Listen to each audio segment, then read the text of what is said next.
ಬಿಸ್ಮಿಲ್ಲಾಹಿರ್ರಹ್ಮಾನಿರ್ರಹೀಮ್. ಈ ಸೀರೀಸಲ್ಲಿ ನಾವು ಇಸ್ಲಾಮಿನ ಮೂಲಭೂತ ಜ್ಞಾನವನ್ನು ಪಡೆಯುತ್ತೇವೆ. ಏನು ಬೇಸಿಕ್ ನಾಲೆಡ್ಜ್ ಇರುತ್ತೆ ಇಸ್ಲಾಮಿನ ಬಗ್ಗೆ, ಅದನ್ನು ಪಡೆಯಲು ಪ್ರಯತ್ನಿಸುತ್ತೇವೆ ಇನ್ಶಾ ಅಲ್ಲಾ. ಮೊಟ್ಟ ಮೊದಲನೇದಾಗಿ ಇಸ್ಲಾಂ ಎಂದರೇನು? ಅರಬ್ಬಿ ಭಾಷೆಯಲ್ಲಿ ಇಸ್ಲಾಂ ಎಂಬ ಪದದ ಮೂಲ ಅರ್ಥ ಶರಣಾಗುವುದು, ವಿಧೇಯನಾಗುವುದು ಅಥವಾ ಅನುಸರಣೆ ಮತ್ತು ವಿಧೇಯತೆ ಆಗಿದೆ. ಆತನ ಪ್ರತಿಯೊಂದು ಮಾತುವನ್ನು ತಗೊಳ್ಳುವಂಥದ್ದು, ವಿಧೇಯನಾಗುವುದು, ಅನುಸರಣೆ ಮಾಡುವಂಥದ್ದು, ಆತನು ಹೇಳಿದ್ದನ್ನೆಲ್ಲ ಮಾಡುವುದು ಅನ್ನೋದನ್ನು ನಾವು ಇಸ್ಲಾಂ ಎಂದು ಕರೆಯುತ್ತೇವೆ. ನಮ್ಮ ಧರ್ಮದಲ್ಲಿ, ಇಸ್ಲಾಂ ಧರ್ಮದಲ್ಲಿ, ಇದು ಅಲ್ಲಾಹನ ದೇವರ ಹೆಸರು ಅರಬಿಯಲ್ಲಿ ಅಲ್ಲಾಹ್ ಅಂತ. ಸೊ ದೇವರು ಅನ್ನೋಕ್ಕಿಂತನೂ ಅಲ್ಲಾಹ್ ಅಂದರೆ ಚೆನ್ನಾಗಿ. ಸೊ ಅಲ್ಲಾಹನ ಇಚ್ಛೆಗೆ ಸಂಪೂರ್ಣವಾಗಿ ಶರಣಾಗುವುದು ಎಂದು ಅರ್ಥ. ಸೊ ಲಿಟ್ರಲ್ ಮೀನಿಂಗ್ ಬಂದು ಸಬ್ಮಿಷನ್, ಶರಣಾಗುವುದು ಅಂತ. ಆದರೆ ಇದರ ಕಾಂಟೆಕ್ಸ್ಟ್ ಜೊತೆಗೆ, ಸಂದರ್ಭದ ಜೊತೆಗೆ ಹೇಳಿದರೆ, ಇಸ್ಲಾಂ ಧರ್ಮದಲ್ಲಿ ಇಸ್ಲಾಂನ ಅರ್ಥ ಏನೆಂದರೆ, ಅಲ್ಲಾಹ್ ದೇವರು, ಭಗವಂತ, ಸೃಷ್ಟಿಕರ್ತ, ಆತನ ಇಚ್ಛೆಗೆ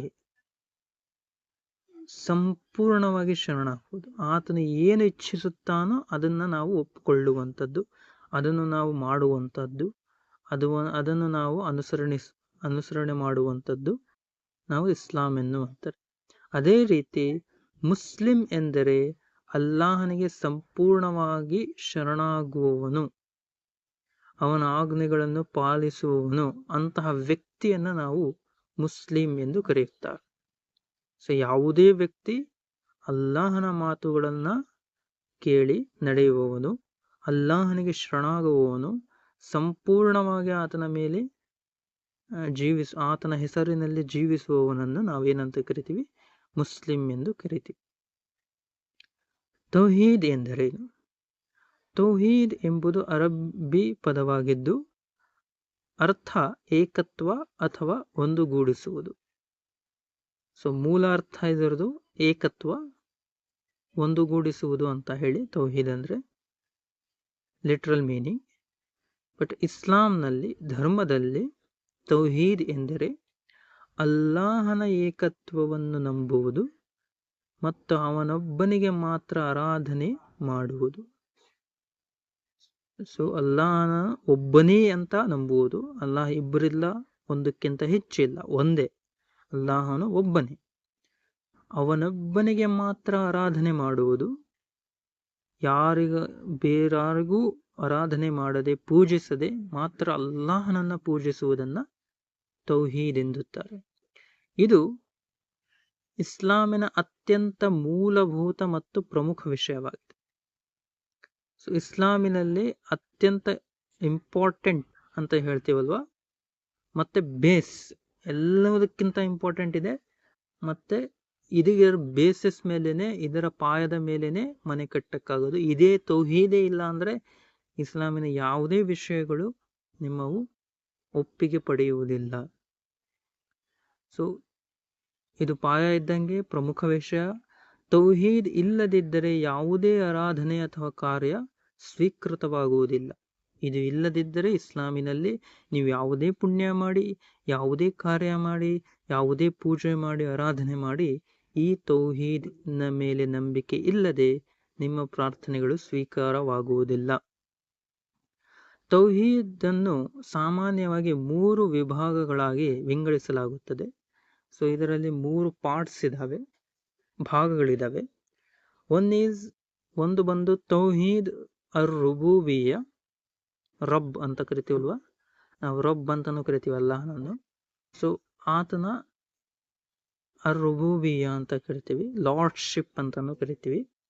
ಏನು ಅದರ ಅರ್ಥ ಅಂದರೆ ಅಲ್ಲಾಹನೊಬ್ಬನೇ ಸೃಷ್ಟಿಕರ್ತ. ಇದರ ಅರ್ಥ ಆತನೊಬ್ಬನೇ ಸೃಷ್ಟಿಕರ್ತ, ಬೇರಾರೂ ನಿಮ್ಮನ್ನು ಸೃಷ್ಟಿಸಿಲ್ಲ, ಆತನು ಮಾತ್ರ ಸೃಷ್ಟಿಸಿದ್ದಾನೆ. ಕ್ರಿಯೇಟರ್, ಈ ಪ್ರತಿಯೊಂದು ವಸ್ತುವನ್ನು ಸೃಷ್ಟಿಸಿದವನು ಅವನೇ.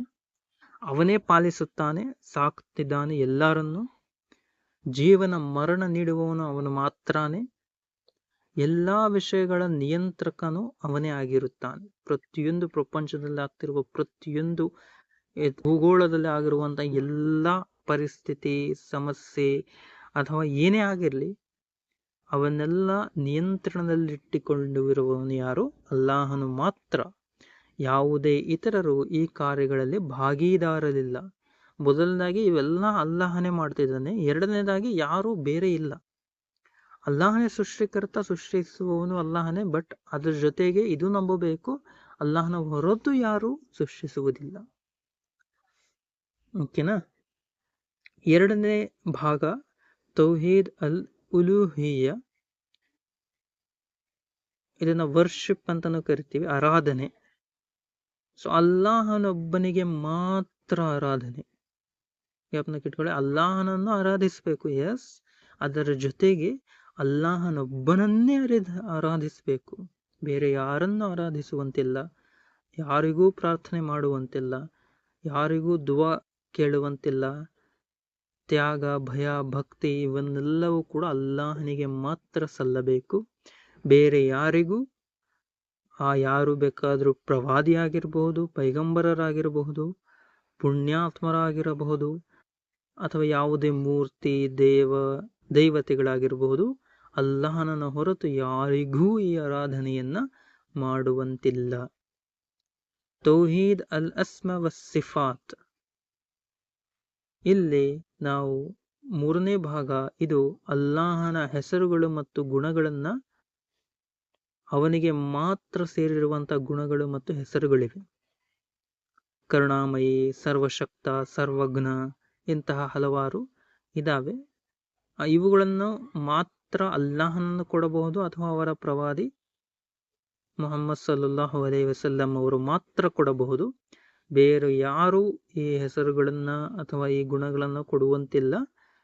ಸೊ ಈ ಹೆಸರು ಮತ್ತು ಗುಣಗಳನ್ನ, ಅವರು ಕೊಟ್ಟಿರುವಂತ ಹೆಸರು ಮತ್ತು ಗುಣಗಳನ್ನ ನಾವು ಓದಿ ತಿಳಿದು ಅರ್ಥ ಮಾಡಿಕೊಳ್ಳುತ್ತೇವೆ. ಅವುಗಳನ್ನು ಬದಲಾಯಿಸಬಾರದು ಅಥವಾ ಇತರರಿಗೆ ಆರೋಪಿಸಬಾರದು. ಸೊ ಆತನ ಗುಣಗಳನ್ನು ನಾವು ಬದಲಾಯಿಸುವಂತಹ ಅಧಿಕಾರನೂ ನಮ್ಮ ಹತ್ರ ಇಲ್ಲ. ಅದರ ಜೊತೆಗೆ ಆ ಗುಣಗಳನ್ನು ಬೇರಾರಿಗೂ ಕೊಡುವಂತಿಲ್ಲ. ಆತನೇ ಸರ್ವಶಕ್ತ, ಬೇರಾರೂ ಸರ್ವಶಕ್ತ ಅಲ್ಲ. ಆತನೇ ಸರ್ವಜ್ಞಾನ, ಬೇರಾರೂ ಸರ್ವಜ್ಞಾನರಲ್ಲ. ಎಲ್ಲರಿಗಿಂತನೂ ಕರುಣಾಮಯಿ ಆತನೇ, ಅವನಿಗಿಂತ ಹೆಚ್ಚು ಕರುಣಾಮಯಿ ಯಾರೂ ಇಲ್ಲ.